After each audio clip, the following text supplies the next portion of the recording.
Hello, guys. Hello, everyone. So, sorry, it took me 2 days to come back to it. Welcome to part number 4. But I was fighting with the French part and the English part. So now I'm back with the part number 4. So this is what we will be talking about. So let me share my screen so you will see what is it all about today. I hope you're having a good day, by the way. So for us in Canada, it's not bad. The temperature and we have some sunshine today, so it's not bad.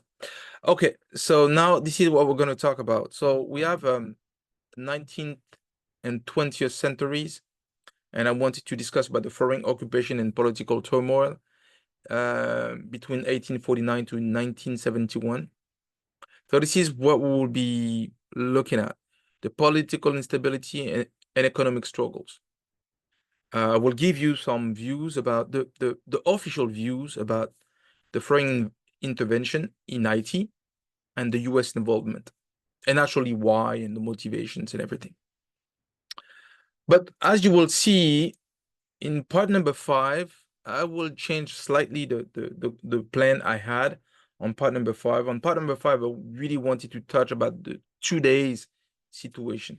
But in reality, and there was a part that was the future perspectives for Haiti. But in reality, what I want to do in part number 5 will be to expand on the future perspective, because I have some certain view about this. And while today perspective, it's, in my view, Haiti is in a situation where it's been a struggle since its independence. It's been 200 something years, right? Almost 300 years. So now if we got to consider the past is the past, we can't change it. The present, it's almost something we can't have any impact at the moment. IT can't have any impact at the moment simply because the Occidental bloc is actually still managed by the US, and we see we see actually currently the shit show of what's happening US, France, everywhere. So there's a new kids in the block, so to speak, with the bricks. So I will expand on that, on the future perspective for IT. But for the time being, I would say that the present is dead for IT. We need to look into the future. But now let's go back to part number 4. What you could see is that part number 3 was more like an extended view of the end of the Haitian Revolution. The Haitian Revolution, I've seen the destruction of the infrastructure, the complete infrastructure of what was making Saint-Domingue a great colony for France. So, but the end of slavery and the destruction of the complete economic structure that was making the life for Haiti and Haitians extremely difficult. So they were subject in that case to any exploitation. They couldn't find any kind of consensus politically and economically. And they were also subject to some manipulation between the French and the United States, as we could, as I could prove with some element and numbers. I could prove that there was a machination between the two, powers. Okay. Now, if we look into how can we segue from part number 3 to part number 4? We can just say that the legacy of the Haitian Revolution will continue to shape the country's future. How can it be different from part number 3? It's not possible. It's not because you're advancing in time that you will find suddenly a change in the IT's perspective. Despite the challenges, economic and political instability faced in the early years of the independence, IT persevered. They stayed free. And this is for, as I was saying in part number 3, for all the Black community, for us, it's totally amazing to see ITs, despite the struggles, to stay free. Okay. But at the same time, it's difficult for the people living in IT, right? So this is also a struggle for the people living there. But we have to consider also something that the country will soon face, as you will see in part before, even greater trials. So the attempts to, because on part number 3, as I was saying, the goal was to push Haiti to go back to the French, to come back as being a colony in the French Empire, and they resisted, and they stayed free, independent. So now, 19th and 20th centuries were a time of foreign intervention, political instability, and more economic hardship, and you will see that now. Now let's dig into it. Political instability and economic struggles. On the political instability, we can simply say that the frequent leadership changes during that period of 1849 to 1915-16 was marked by a succession of political leaders and frequent changes in government. So, as I was saying before, every single time you have a change in the social political order, there is a transition. That transition leads to what? Bloodshed, violence, and corruption. So this instability was often fueled by internal power struggles, economic difficulties, and foreign interference. So naturally, all these foreign companies, foreign powers were actually putting their fingers into it. So naturally, it leads to what? Weak institutions, because Haiti struggled to establish strong and stable political institution with a vision, midterm and long-term perspective, with some level of consensus. No, it was leading to a lack of governance and accountability and corruption. Lack of accountability means corruption. This made it difficult to implement effective policies and address the country's challenges. And actually, if you think about weak institution, it means coup d'etat. Military coup d'etat were a common occurrence as ambitious generals and politicians sought to seize power. These coups often led to periods of violence, bloodshed, and political instability, and more political instability, as I was saying. Now, economic struggles. The situation was still the same for Haiti. There was a strong dependence and a strong reliance on the agriculture, particularly the sugar production, which made it vulnerable to fluctuation in global commodity prices, because naturally they were not the only place where you could produce sugar. Okay. Debt burden. The countries continued to grapple with the debt incurred during the colonial period, the debt or the indemnity that was paid to France, which limited its ability to invest in infrastructure and social services. And infrastructure challenges. Haiti's infrastructure was still underdeveloped. In order to bring the economy to a certain level of stability and to push an economic growth, you need to have a certain level of infrastructure. The same for civilian services. If you want to offer medical services, hospital services, or what have you. So in that case, you need to have an infrastructure to support this. And this was not developed, and it was actually hindering its economic growth and development. So it's made it difficult to transport goods, to access markets, and to provide basic services to the population, as I was saying. And on top of it, there were natural disasters. Haiti is prone to natural disasters such as hurricanes and earthquakes, which caused significant economic damage and disrupt development efforts. So every single time you wanted to achieve something, a natural disaster was crumbling everything down, right? So these elements of political and economic struggles, instability in different levels, weak institution, and foreign intervention, and foreign interference, were not yet in intervention, it will come just after, created a challenging environment for Haiti, hindering, as I said, its progress and contributing to the country's ongoing development challenges. Now, if we look into, now let's dig into the foreign intervention in Haiti, the official motivations, but the real impacts, and the unofficial motivations, the real motivation. I will explain them in part number 5. Okay.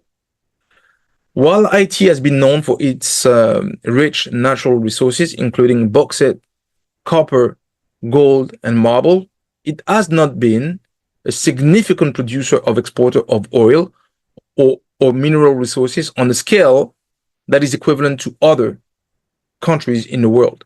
Okay. So foreign interest couldn't be as important as you can see in other countries for these commodities alone. So you know what it means.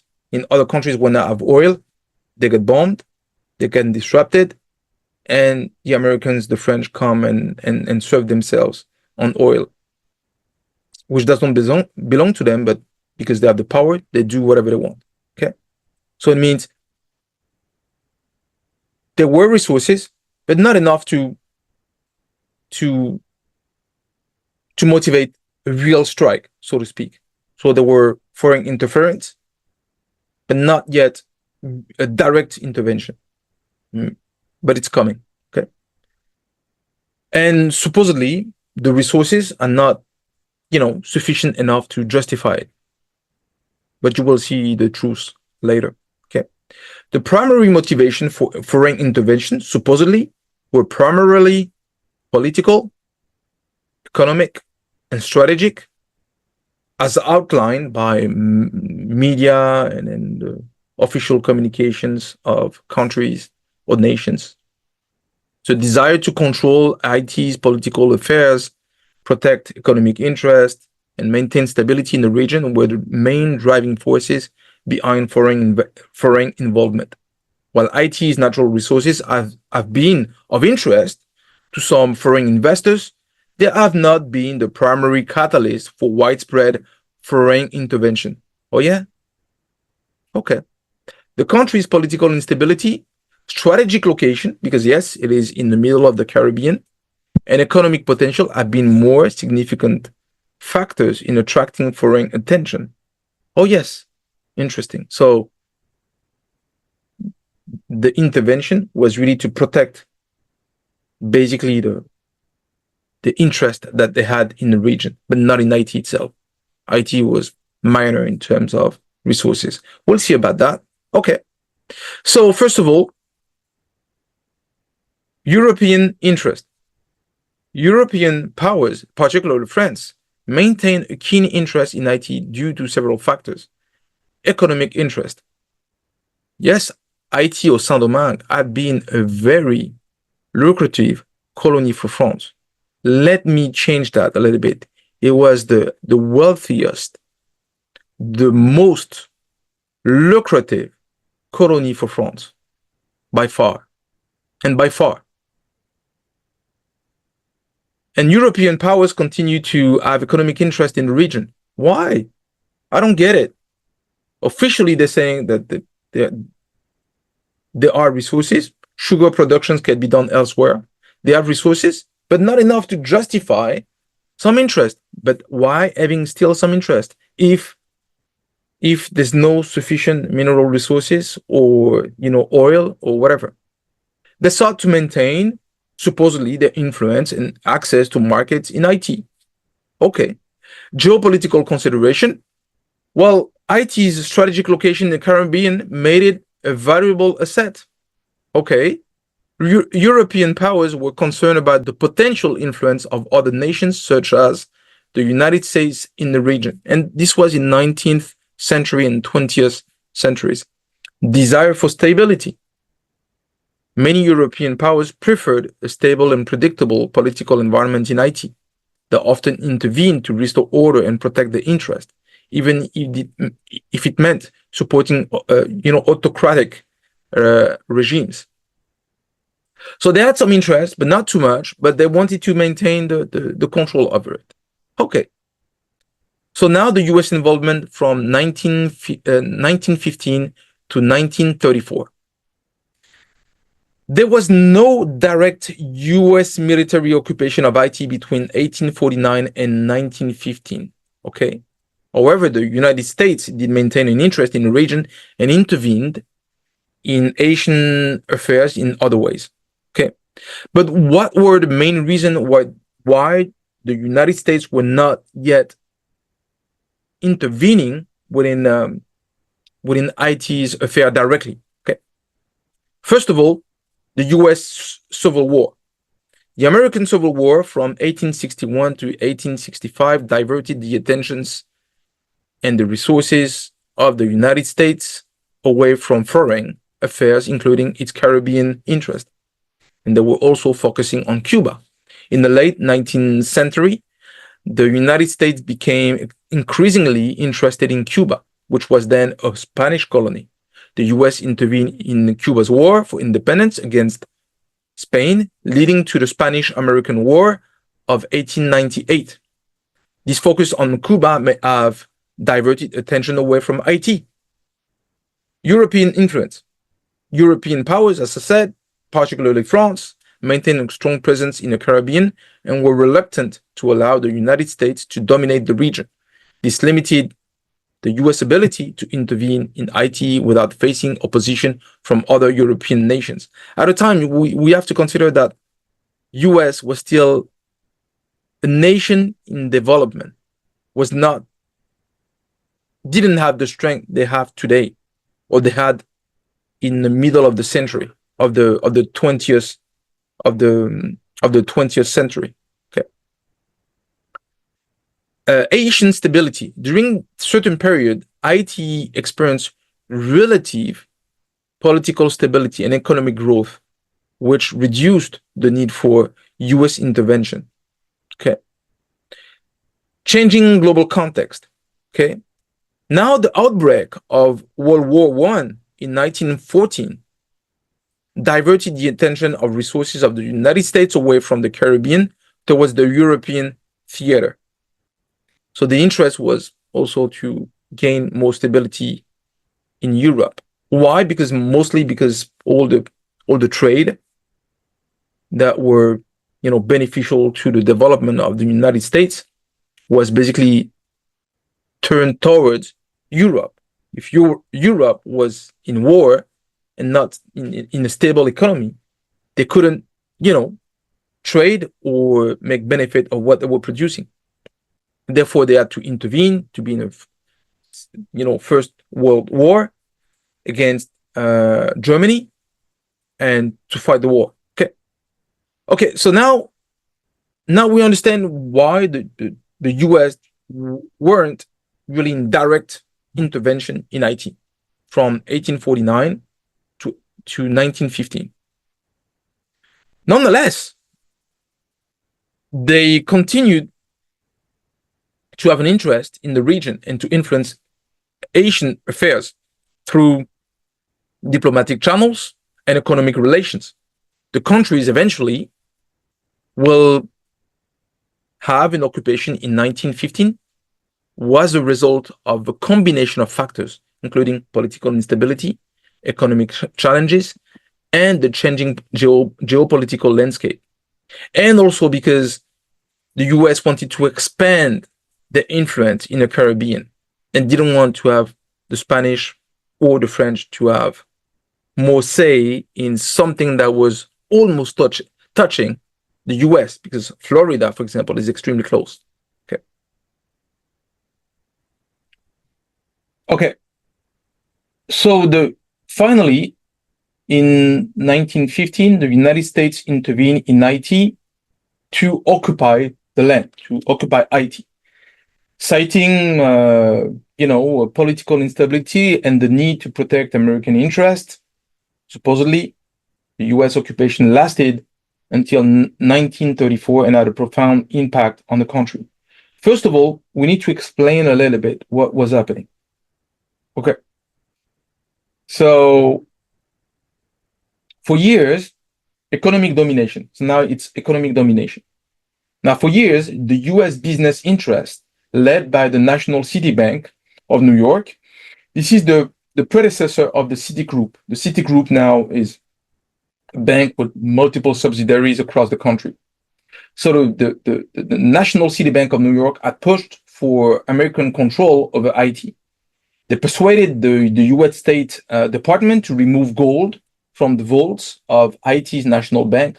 So they came with boats and soldiers, and accelerated by the cost of the imminent Great World War from 1914 to 1918 in Europe, US Navy came with boats and soldiers, and they stole $500,000 worth of gold. It was a precursor to a full-scale invasion of Haiti.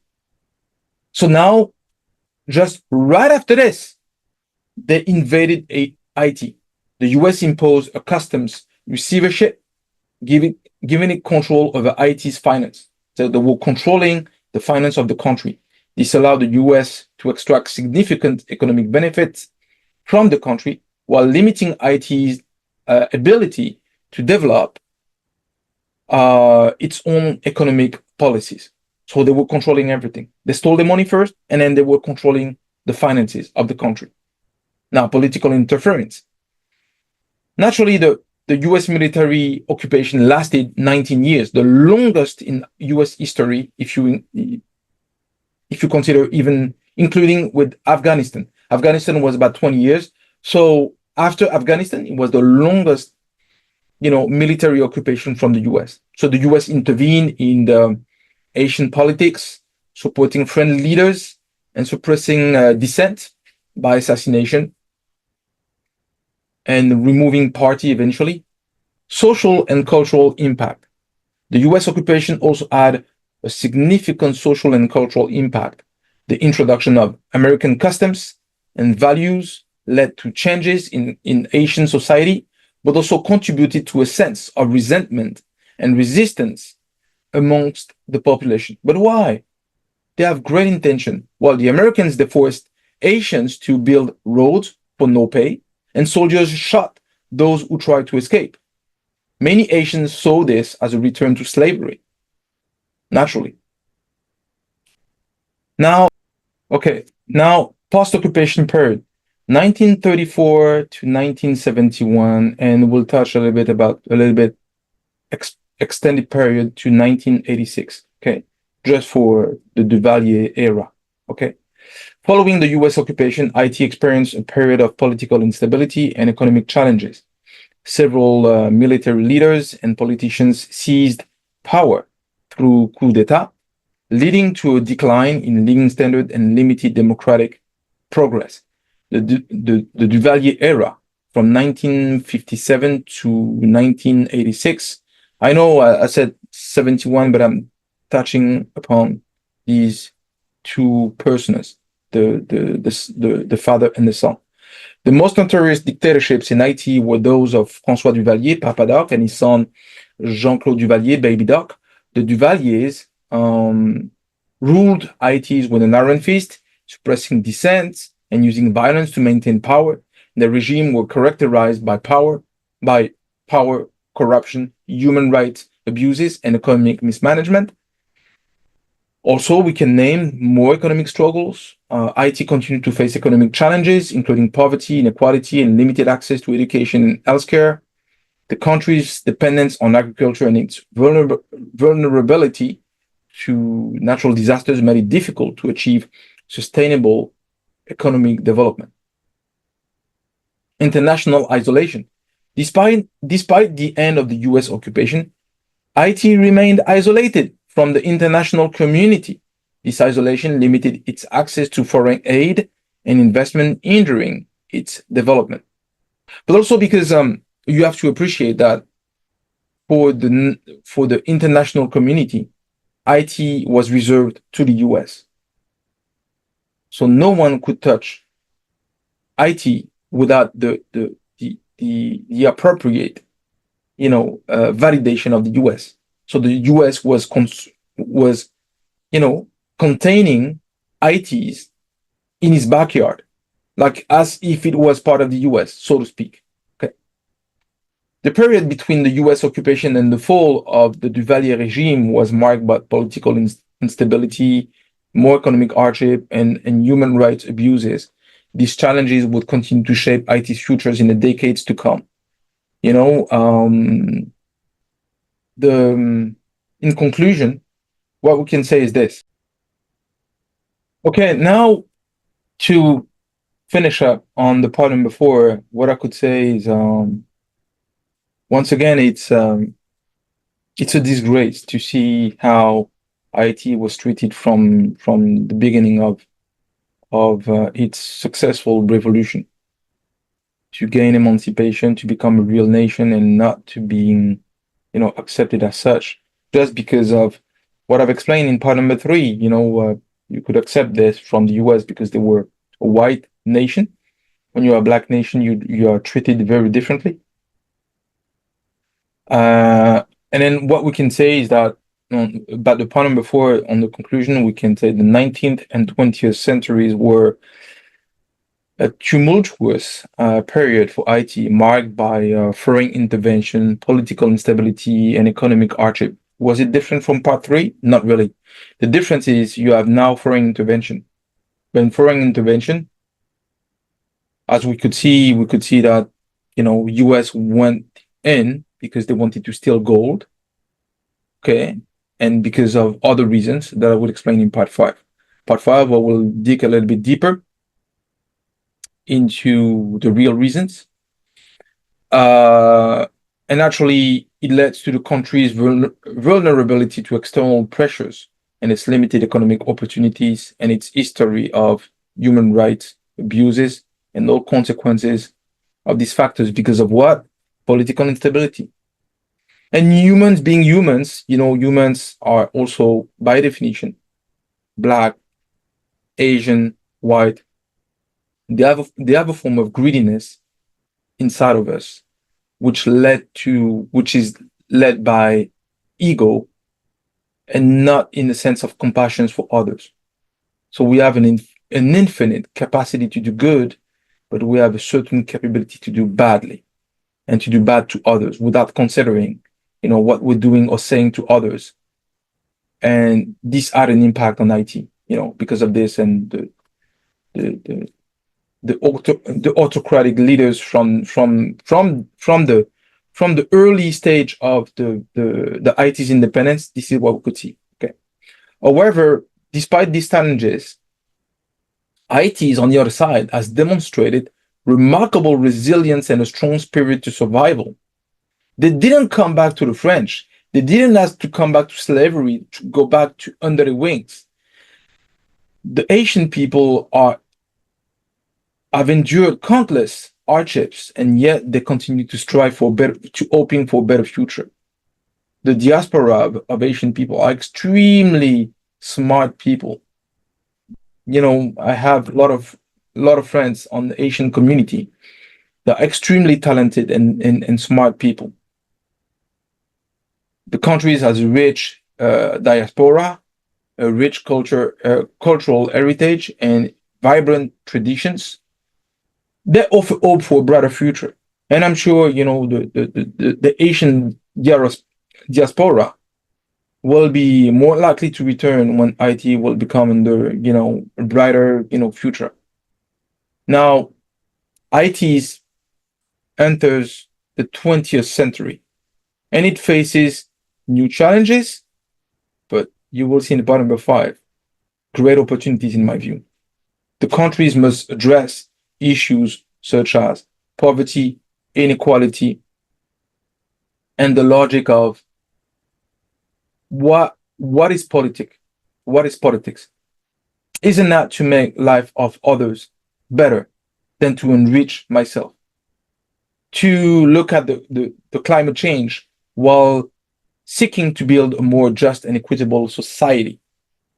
The legacy of the past, well, you can't change it. But the legacy of the past is interesting because ITs had great visionaries, Toussaint Louverture, Jean-Jacques Dessalines. However, the past will continue to shape IT's future for a short period of time. There's no escape from the future. You can't do whatever you want. You are the result of your life experience. We are nothing else than our life experiences. And the country's ability to overcome its challenges will depend on its resilience, determination, vision, but also the support of the international community. But which international community? This is what you will see in part number five. Okay. Thanks very much for your time, as always. I really thank you for the views, the time you're taking to look at these videos. I know I tend to be slightly longer than typical other videos you see on YouTube or on Rumble, but I'm really glad to do these videos and to share my view on these elements. Thank you, and have a great day.